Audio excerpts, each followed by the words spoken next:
సంగారెడ్డి జిల్లాలో ఐబీటీవీ జిల్లా స్టాఫర్ జగత్ కృష్ణ లడ్డు జన్మదిన వేడుకలు ఘనంగా నిర్వహించారు. ఈ సందర్భంగా జర్నలిస్టులు, స్నేహితులు, మిత్రులు కలిసి పుట్టినరోజు వేడుకలను ఆనందంగా జరుపుకున్నారు. జగత్ కృష్ణ కేక్ కట్ చేసి తన జన్మదిన వేడుకలను జరుపుకున్నారు. అనంతరం జర్నలిస్టు మిత్రులు, స్నేహితులు ఆయనకు పుట్టినరోజు శుభాకాంక్షలు తెలిపారు. జర్నలిజం రంగంలో మరింతగా రాణిస్తూ ప్రజా సమస్యలను వెలుగులోకి తీసుకురావడంలో ముందుండాలని ఆకాంక్షించారు.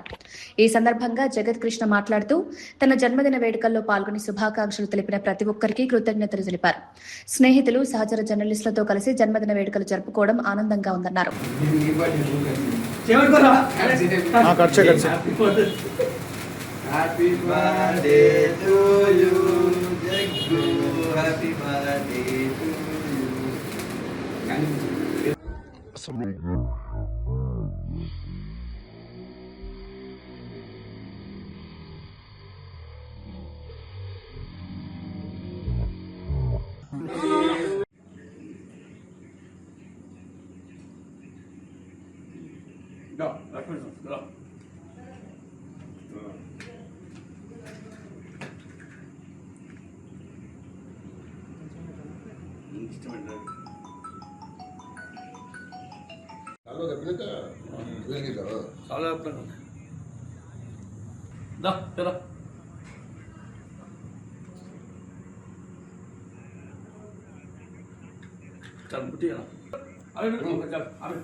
బాబు